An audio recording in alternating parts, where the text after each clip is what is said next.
Hello, everyone. Welcome to Feedstuffs 365. I'm Sarah Muirhead. Joining us today is Shaun Holt, CEO of Alveo Technologies. Welcome, Shaun. Great to have you with us today. Thank you for having me. Appreciate it.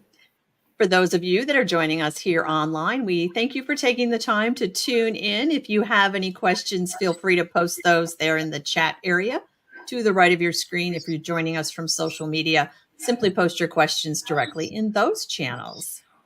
So, Shaun, let's start by having you tell us a little bit about Alveo Technologies and your role with the company as CEO. Yeah, sure. So, thanks again for having me.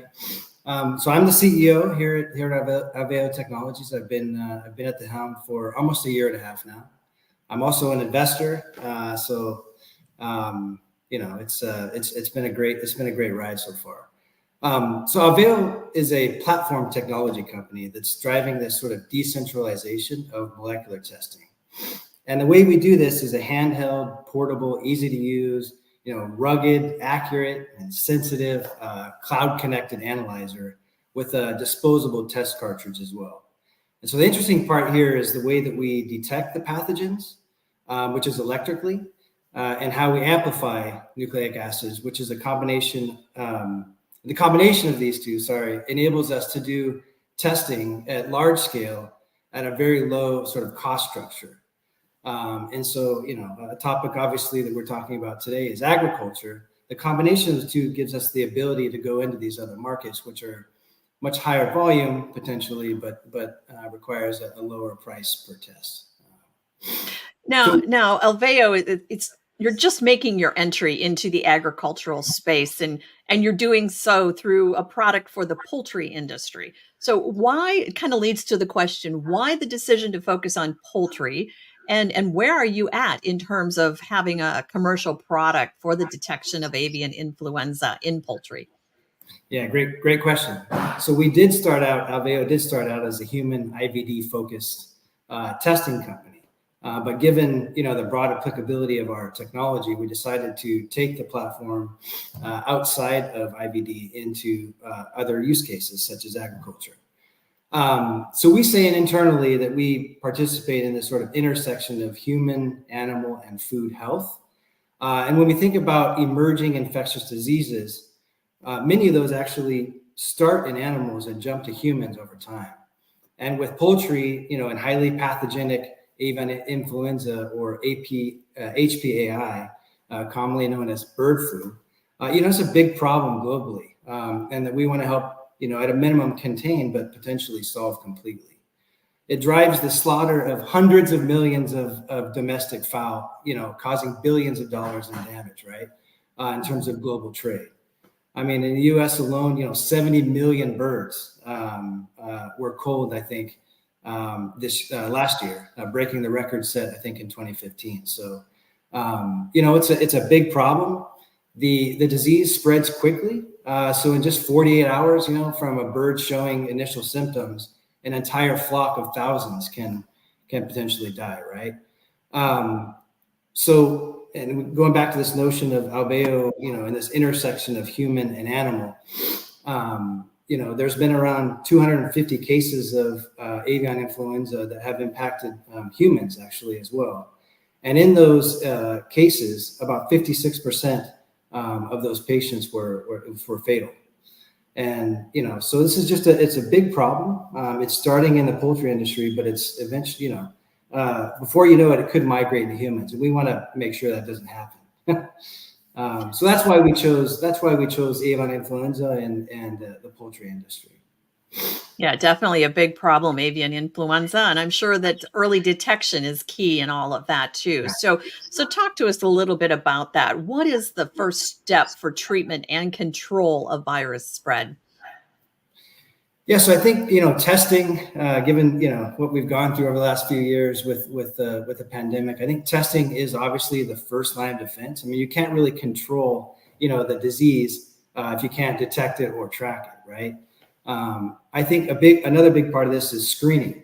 So catching the infection before it spreads, at the local level to other flocks, to other farmers potentially at at the local or state level, and just to be able to react and really control it much quicker. I think we can obviously, given Alveo's capabilities, obviously help government authorities, in terms of doing their part in helping to prevent other farms from being impacted. So early rapid detection enables quicker and appropriate actions to be taken.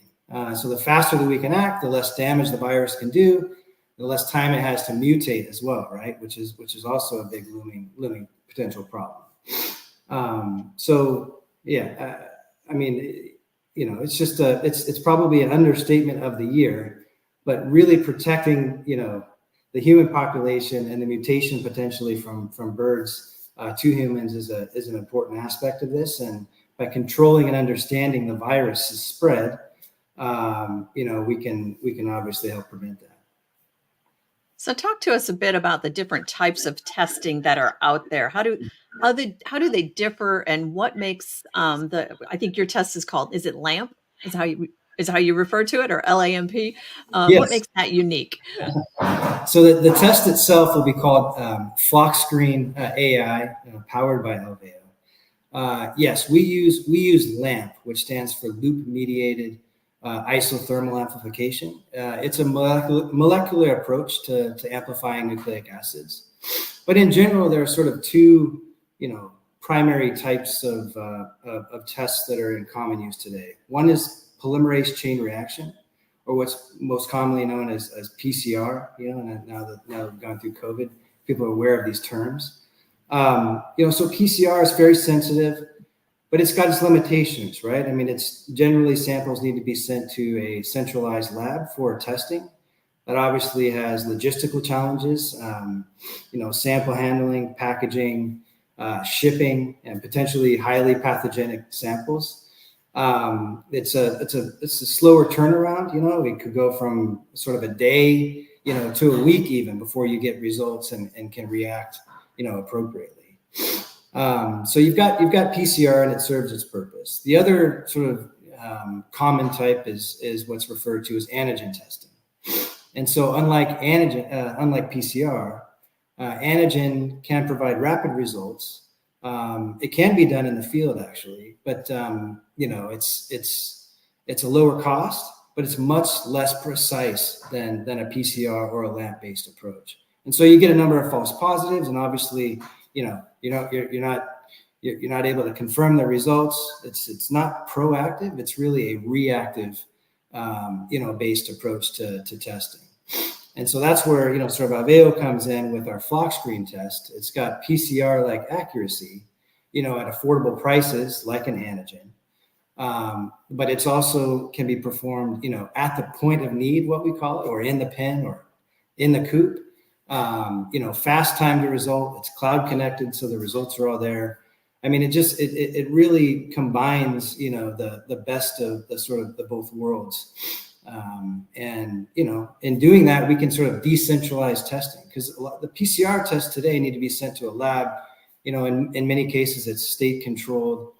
And so with Alveo, we're really decentralizing testing and put it in the hands of the farmers and the vets, to transfer the sort of the ownership of the value and the decision making to the farmer and the vet at the local level, with the ability for authorities to obviously, play their part with the cloud connectedness and the data and all these other things that we talked about.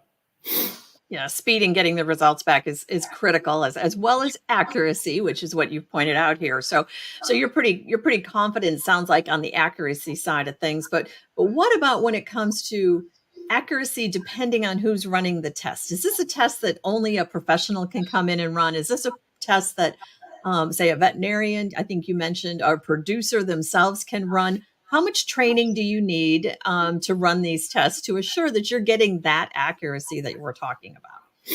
Yeah, so I laugh because I think the easiest answer is I can even run the test. And I can run the test. So the long answer is yes. So the FlockScreen, so we designed the analyzer, the cartridge, the app, which we call Alveo Sense. We designed this so anybody can use it, and you can run the test anywhere, right? At the point of need. Anybody can run it. It's a very simple workflow. We've got an app. You initiate the test. It walks you through a series of questions. Who's running the test, what are you running it on, and that type of thing. Then you initiate the sample preparation. So, and this is for avian influenza. It'll be a throat swab based sample collection method. With a swab, it's put into a buffer solution and pipetted into the cartridge, and the cartridge is plugged in the analyzer, and it kicks off the run. It's very easy. The technology, the portability, the ruggedness, all of these things, the user interface, it's all been designed so anybody can run it at the end of the day. And I mentioned this, it's very quick time to result, very nice reporting at the end that tells you the results, what strain potentially, if it's a positive, and those types of things. So very easy to use, and even I can run it. Well, something I've never tried is throat swabbing a chicken, but me neither. But luckily, we have partners in the space that have been around this for some time. So now, are all strains of avian influenza currently detectable by your test, or is it test specific at this point? Yeah, so a couple of different answers. So the LAMP-based approach to molecular amplification detection can certainly detect any strain there is. With our test specifically, we're focused on the most relevant strains, I think, impacting the world today. So H5N1 is of most concern, I think, but it's far from the only threat, depending on really the continent that we're talking about. So our initial test that we plan to launch in the first half of this year we'll test specifically for Group A, H5, H7, and H9. Those are sort of the most prevalent, the highest pathogenic strains across each of the continents that are experiencing this problem. Any estimate on what early detection might mean for the poultry industry from, say, a bird save standpoint, or maybe an overall economic standpoint? Yeah, so we're working with our partners to really quantify this in terms of real case studies. But we see I think a couple of economic benefits here. Number one, vets and farmers can screen birds before they're actually added to the flock. I mean, that's a part of it. So just prevention. We can regularly test to monitor different flocks, and so we catch it earlier. Potentially limiting the spread within the farm, but at the local level, from farm to farm, and then potentially from state to state, etc. So we're working with our partners, which I think maybe we'll get to a little bit later, but we're also working with farmers, production facilities, key opinion leaders, regulatory bodies, to really understand what the benefit of our tests can bring. And so that we ensure that we can, sort of maximize the value at the end of the day, for the farmers that are trying to, increase yield and reduce costs and, prevent the impact, that culling can have, on their flock. So you're collecting the information at the farm level. Say a veterinarian or a farmer is collecting that. Is there a way, or does it feed up to, say, a national database, or is there some way? How do we keep track of what's going on out there in that whole avian influenza picture? Is that something that this technology allows us to get that bigger snapshot from? Yeah. So I may have mentioned this earlier. The analyzer itself is cloud connected. It's Bluetooth enabled, and so it can run on sort of any mobile device, the app that is.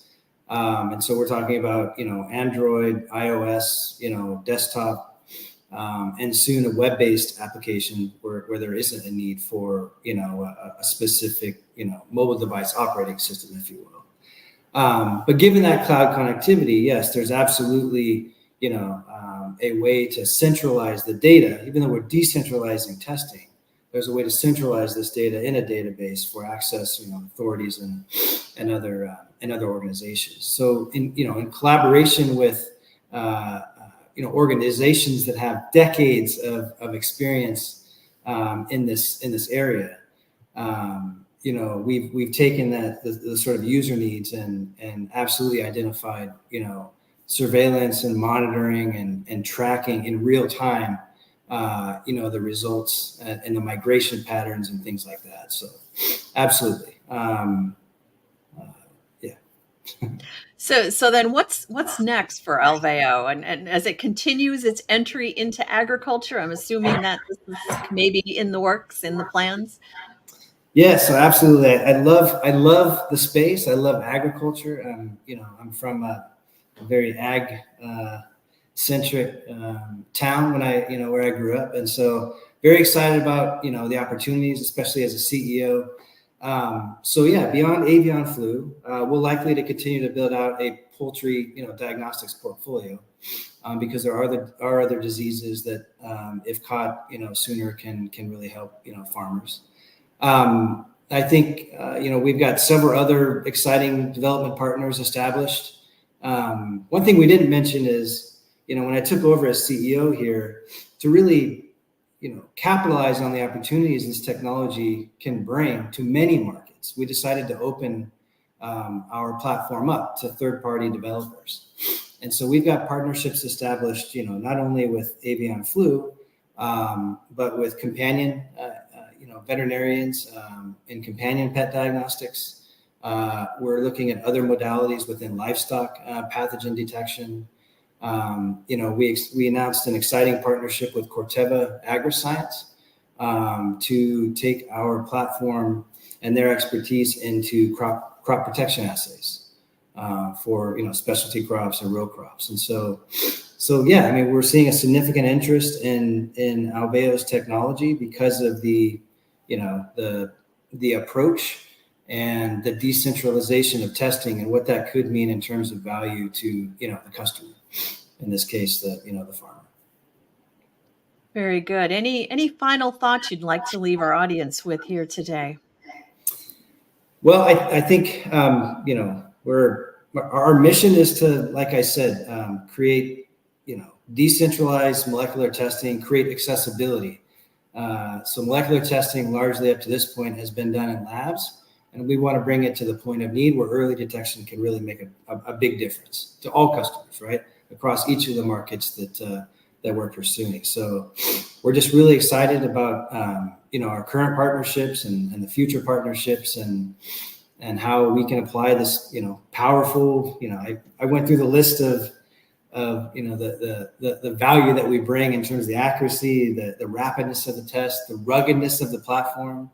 It's funny, we've shake tested it, we've drop tested our analyzer, and so you really can run it wherever. And so that's the beauty of it. Yeah, all kinds of conditions you get when you get into agriculture. Yes, and I think, with the avian flu test, it's a good point. So we're going into sort of field trials this quarter because we want to test it in real world, settings and real world scenarios. So that'll be interesting. So we're looking forward to it. Very good. Well, thank you so much for joining us, Shaun Holt of Alveo Technologies. Thank you for your insight today. Well, it's been a true pleasure, and I really appreciate you having me on. Thank you. Well, likewise, I want to thank all of you for tuning in and spending time with us. A reminder that all Feedstuffs 365 segments are available on feedstuffs.com. Simply go to Feedstuffs 365 in the nav bar and click there, and you can watch all of these segments and look at the past ones as well. We look forward to seeing many of you next week in Atlanta for the Big Poultry Show, IPPE, and then later in the week in Orlando for the Cattle Industry Convention NCBA Trade Show. Until next time, for Feedstuffs 365, I'm Sarah Muirhead.